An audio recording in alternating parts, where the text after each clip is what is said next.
সুপ্রিয় দর্শক, আসসালামু আলাইকুম। কেমন আছেন আপনারা? নিশ্চয়ই ভালো আছেন। আজকের ভিডিওতে আপনাদের সবাইকে স্বাগত জানাচ্ছি।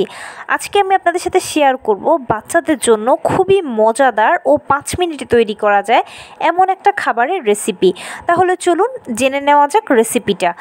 বাচ্চাদের জন্য খুবই অল্প সময়ে ঝটপট আপনি যদি কিছু তৈরি করতে চান, তাহলে আমি এখন যে রেসিপিটা দিচ্ছি এটার থেকে বেটার কিছু হবে না।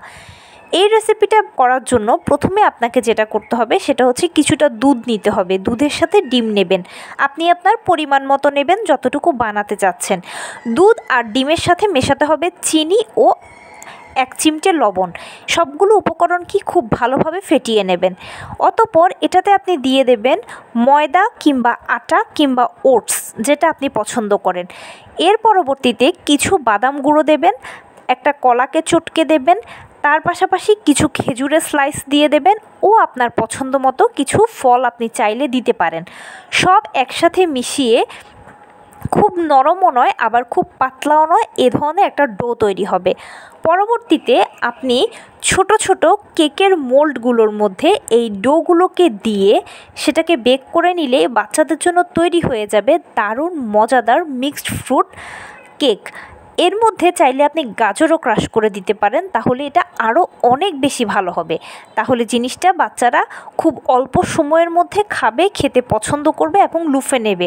বাচ্চা যদি একটু বড় হয় সেটা আপনি ওকে সকাল বিকাল এমনকি স্কুলের টিফিন হিসেবেও দিতে পারেন বা যে কোনো সময় স্ন্যাক্স হিসেবে দিতে পারেন।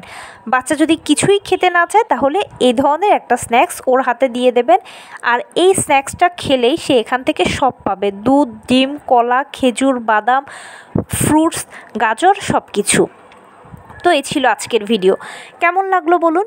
যদি ভালো লেগে থাকে ও হেল্পফুল হয়ে থাকে তাহলে প্লিজ লাইক, কমেন্ট, শেয়ার করতে একদম ভুলবেন না। আর সেই সাথে আমার চ্যানেলটিকে সাবস্ক্রাইব করার বিনীত অনুরোধ রইল। পাশে থাকা বেল আইকনটি ক্লিক করে দেবেন যেন আমি ভিডিও আপলোড করার সাথে সাথে আপনারা নোটিফিকেশান পেয়ে যান। যদি কোনো প্রশ্ন থাকে কমেন্টসে জানাবেন, আমি রিপ্লাই দেব। প্লাস যদি কোনো পরামর্শ থাকে যে কোন বিষয়ের উপরে ভিডিও বানালে আপনারা উপকৃত হবেন সেটাও জানাবেন। আমি আপনাদের পছন্দের সর্বোচ্চ প্রায়োরিটি দেব। ভালো থাকবেন, সুস্থ থাকবেন। আসসালামু আলাইকুম।